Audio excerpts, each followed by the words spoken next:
पुजारी जी के दो शिष्य हट्टे वो भी आए। देखा कि यहाँ तो हट्टा कट्टा आदमी है, लगता है यहाँ भोजन का अच्छा प्रबंध है, यही डेरा डालना होगा। घर वाले को निकाल दिए और यही कोई प्रकार से डेरा डाल के अपना पेट चलता। मुझे ये दो लोगों में कि जो हमारे शिष्य क्या करते हैं, कुछ नहीं, भगवान का भजन करते हैं, खाते रहो। तो मुझे भी अपना चेला बनाने बन जाओ चेला। गले में टंकी डाला, तिलक लगाया, बना लिया चेला। मंदिर में रहने लगा। कम करने भोजन की अच्छी व्यवस्था उसको मिली। सब लोग 3 टाइम फलहार, पंगल और ब्याज करते हैं। वो दिन भर जो भोजन बच जाता था वो भी खाता रहता। गुरु जी सोचे चलो भोला भाला व्यक्ति है, प्रसाद बच जा रहा है, खा लिया, कोई दिक्कत नहीं। एक दिन ऐसा समय आया, न मंदिर के चूल्हे जले न चौकी। सुबह शाम ध्यान करके आया, देखा जिसको देख रहा है माला जप रहा, राम राम राम जप रहा। देखा चूल्हा चौकी सब बंद। महात्मा जी के पास जाके पूछता है कि आज भोजन नहीं बन रहा गुरु जी, क्या बात है? गुरु जी कहते हैं कि आज एकादशी और एकादशी को वैष्णवों को अन्न नहीं खाना चाहिए, अन्न ग्रहण नहीं करना चाहिए।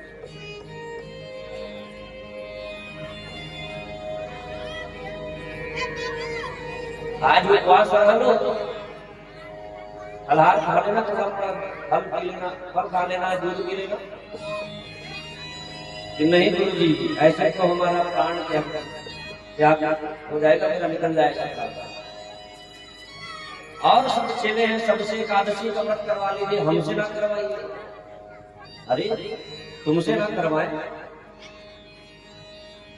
गुरु जी, अगर आज आपने हमसे एकादशी का व्रत करवा लिया तो कल का द्वादशी हम देख ही नहीं पाएंगे। गुरु जी कह रहे हैं इतने भूखे एक दिन भूख नहीं बर्दाश्त कर सकते। गुरु जी तो आप ही की दया दृष्टि। गुरु जी बोले भोजन बना लोगे? बोले कि मरता क्या नहीं करता, बना लेंगे। आलू घी आटा गुड़ मिलवाया। बोला कि मंदिर से बाहर एक नदी है, उस नदी के तट पे जाना, वहीं भोजन बनाना और पहले भगवान को भोग लगा लेना, उसके बाद प्रसाद ग्रहण करना। कीर्तन में आप जाइएगा अयोध्या वृंदावन में, आप देखिए, देख सकते हैं वहाँ के संतों की सेवा कैसी है। जो भी बनता है, अगर उनको दूध भी पीना है तो पहले ठाकुर जी को भोग लगा लेना, उसके पश्चात ही ग्रहण कर सकते हैं। सामान उठाया, लेके चला नदी पे, बनाने लगा फलहार भोजन बनाया। और याद आया गुरु जी ने कहा था पहले ठाकुर जी को भोग लगा लेना, उसके बाद बैठा। न उसको मंत्र का पता, न तंत्र का पता। हम लोग तो ब्राह्मण है, हमको वेदों की मंत्र याद है। ब्राह्मण हम लोग हैं, भगवान को भोग लगाते हैं, उसको तो वो भी नहीं पता। इतना भोला भाला व्यक्ति कैसे बुलाता है? आप लोग भी प्रेम से बुलाइए। हो राजा राम आइए, मेरे राम आइए, मेरे भोजन का भोग लगाइए। प्रेम में ताली बजा के होंगे। हो राजा राम आइए, मेरे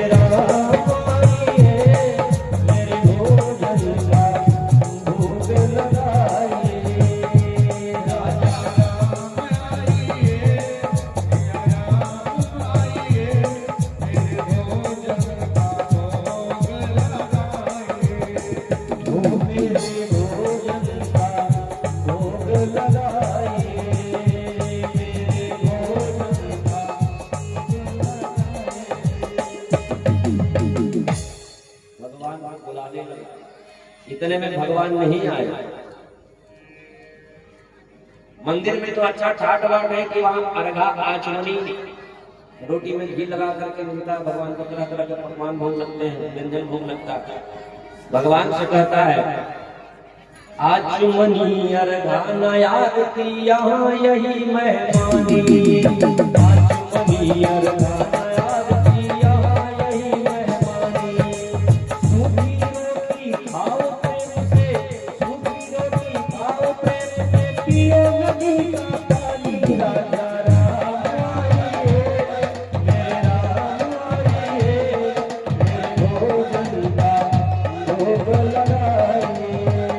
राजा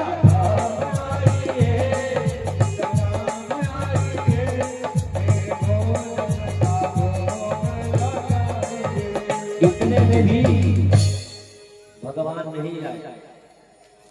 फिर कहता है भगवान ये तुम्हारी भूल है, मंदिर के सहारे आज बैठोगे कि वहां घी लगा हुआ रोटी मिलेगा, वो पकवान मिलेगा, तो आज वो तुम्हारी भूल है। मंदिर में भी अभी चूल्हा चौकी बंद है, इसलिए जो बनाया हो यही आकर खा लो। भूल करोगे यदि तज दोगे भोजन रूखे सूखे, भूल करोगे यदि तज दोगे भोजन रूखे सूखे।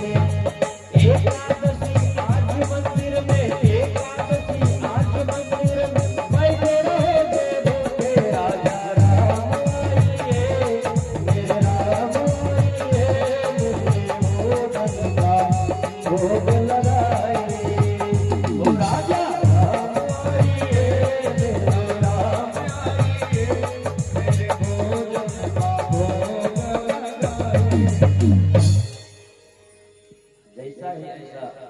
निश्चल प्रेम भगवान के सामने वह भोला भाला सरल व्यक्ति, नाम भी उसका भोला, जैसा नाम वैसा विचार भी भोला सरल व्यक्ति। भगवान उसकी सरलता पर प्रसन्न होकर के जीते हैं। राम बाती श्री जानकी, भगवान अकेले नहीं आए, मैया जगत जननी सीता का संग में लेकर के आए। भक्त का ऐसा प्रेम निश्चल था, उसके मन में कोई पाप नहीं था, सरल व्यक्ति था। भगवान उसको दर्शन से प्रकट हो गए। मुनिष दिया रामचंद्र भगवान की जय, प्रणाम किया, पूछा कि प्रभु, याद आया कि गुरु जी ने बोला था ठाकुर जी को भोग लगा। ठाकुर जी मतलब एक आए हैं तो पूछ देता है भगवान से, प्रभु ये आपके साथ होता है, हमारी धर्म पत्नी है, क्या हुआ?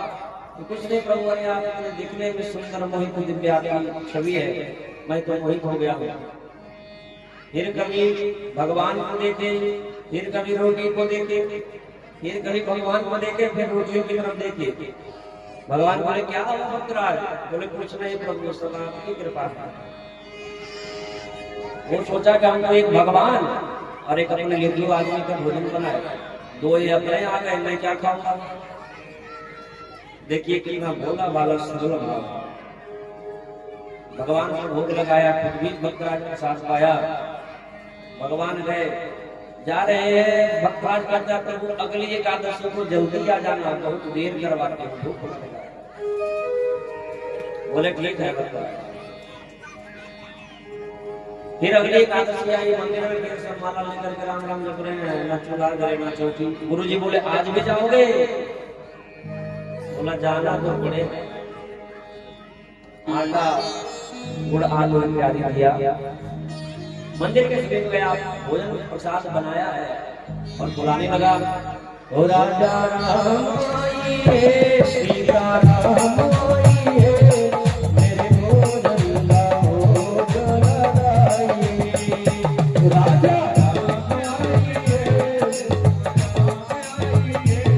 मेरे भोजन का भोग लगाइए, ओ मेरे भोजन का भोग लगाइए।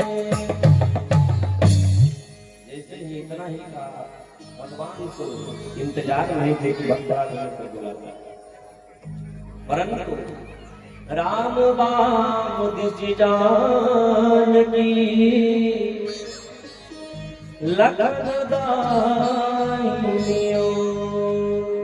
बार भगवान केवल सीता मैया के साथ आए, साथ में लक्ष्मण जी को भी लेकर के आ गए।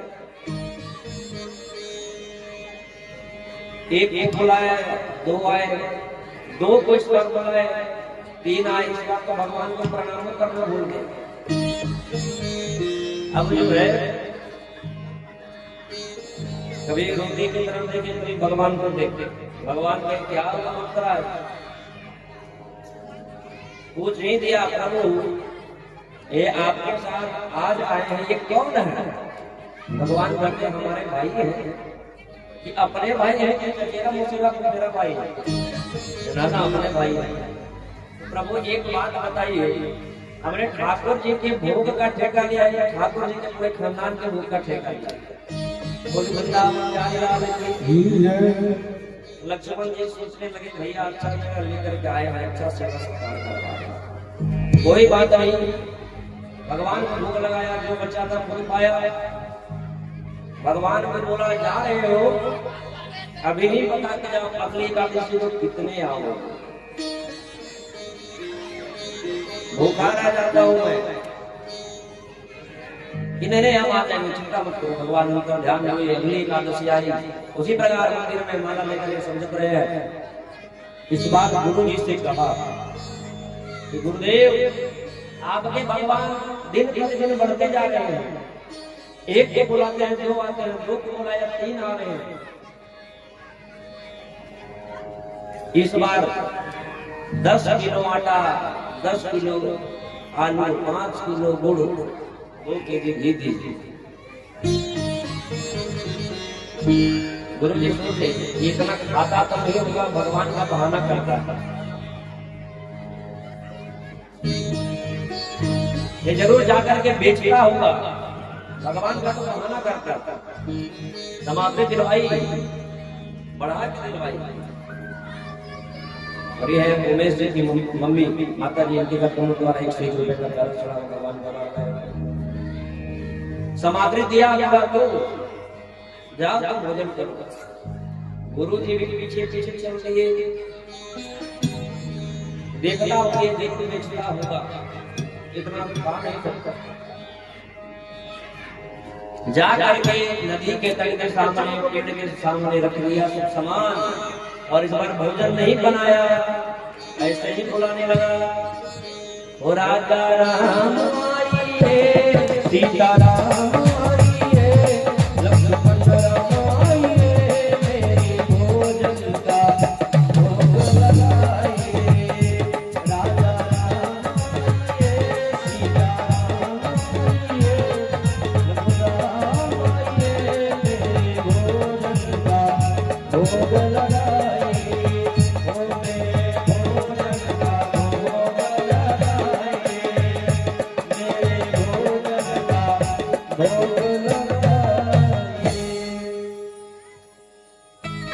भगवान तो इंतजार में ही थे,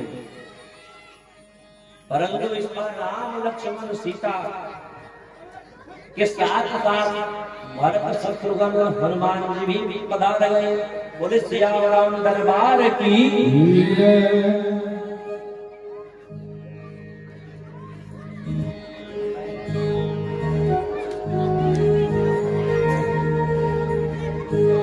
अब जो राम को सच्चा में भक्तराज का बुलाता है, पूरा राम दरबार प्रकट हो गए। अब जो देखा, माथा पे हाथ रख के नीचे बैठ गया, देखते रह नर नारी की कौन कहे, संग बानर भी ले आए। अरे नर नारी को छोड़ दो, साथ में बंदर भी भगवान लेकर किस बार चला है, कोई बात नहीं, भगवान से भी हम ले रहे हैं। भगवान बोले भक्तराज प्रसाद कहाँ है? जो भक्तराज कहता है जब हमको कुछ मिलेगा ही नहीं तो हम बनाए क्यों? नहीं बनाया है, वो रहा सामान रखा हुआ है, खुद बनाइए और खुद पाइए, बचेगा तो हमारे पास भी कुछ एक आध दे दीजिए। भगवान प्रेम से मुस्कुराए। भरत जी लकड़ियां चुन चुन के लाने लगे, हनुमान जी आलू अमनिया करने लगे। जगत जननी अम्बा सीता रसोई में बैठ जाते हैं भोजन बनाने के लिए। अब इतने में सभी देवता ऋषि मुनि गंधर्व के करीब जाते देखिए कि आज स्वयं अन्नपूर्णा के हाथों से प्रसाद बन रहा है। आज मां सीता स्वयं हाथों से भोजन बना रही, प्रसाद को हमको भी लेना चाहिए। स्वर्ग से देवता भी दौड़ पड़ी, 88,000 ऋषि मुनि गण इत्यादि भी दौड़ पड़े। अब जो इतना देखा, अब तो बोला कि जो थोड़ा सुगंध भी आता वो भी थी। ऐसा सरल स्वभाव का भक्त है। पीछे से गुरु जी आते हैं, देखते हैं भक्त आज बैठा हुआ है। बोले क्यों रे, यहाँ क्या बैठा है? देखिए समाज भी समझता है, क्योंकि ये दिव्य लीला केवल भक्त राज को भगवान दिखा रहे थे। ये दिव्य लीला उनके गुरुदेव नहीं देख पाते।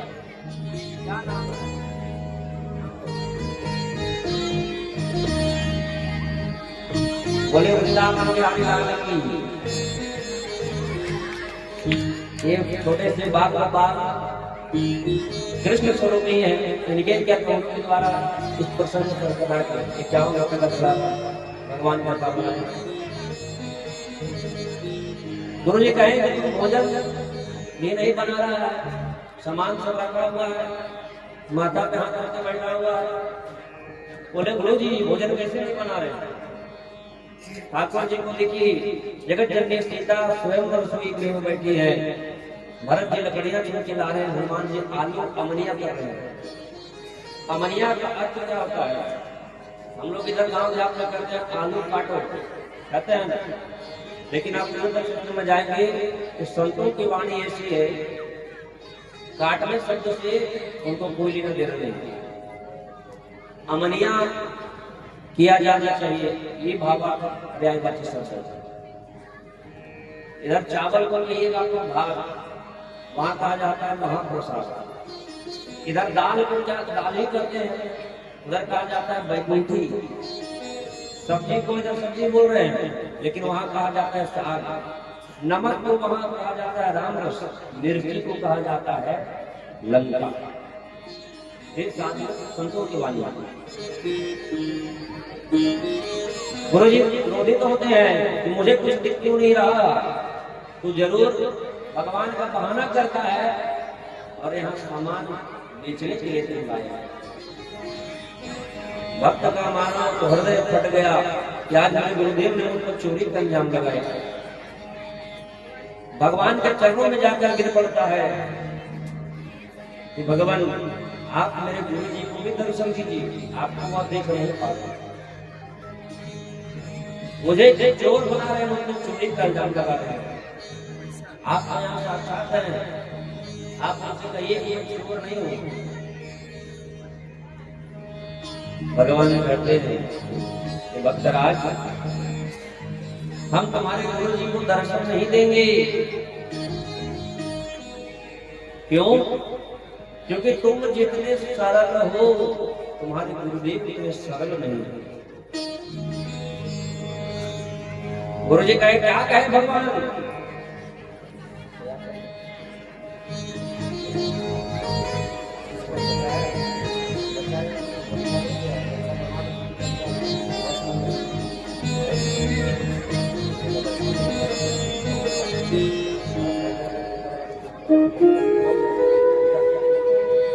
और कहे कि तुम्हारे गुरुदेव के मैं दर्शन नहीं दूंगा। गुरुदेव कहते हैं क्या कहे भक्तराज तुम्हारे भगवान?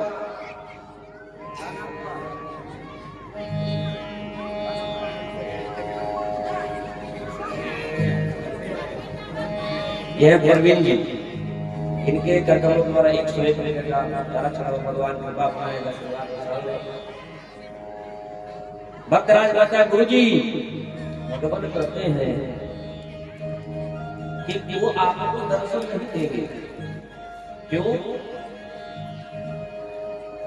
भगवान कह रहे हैं कि मैं जितना सरल हूं उतने आप सरल नहीं है, इसलिए भगवान आपको दर्शन नहीं देते। गुरुदेव ने ऐसा जब सुना, गुरुदेव के हृदय में भक्तराज के लिए मन में छल था, पाप था, वह निकल गया। गुरुदेव के आंखों में आंसू आ गया, और जब गुरुदेव की आंखों में आंसू आया, सब मन से विकार निकल गए, तो भगवान ने उनको दर्शन दिया। वृंदावन बिहारी लाल की जय। गुरु जी कहते हैं कि गुरु के बताए हुए मार्ग पे चल करके शिष्य को भगवान प्राप्त हो जाते हैं। परंतु आज एक शिष्य के कारण एक गुरु को भगवान प्राप्त हुआ। ऐसे सीताराम जी भी कहते हैं, भगवान भी कहते हैं, जिनके हृदय में सरलता है मैं वही को दर्शन दूंगा। सरलता का सरल का अर्थ क्या होता है? स से सीता जी, र से राम जी, ल से लक्ष्मण जी। जिनका हृदय मन सरल है, उन्हीं के हृदय में ऐसे सीताराम लक्ष्मण जी वास। बोले वृंदावन बिहारी लाल की।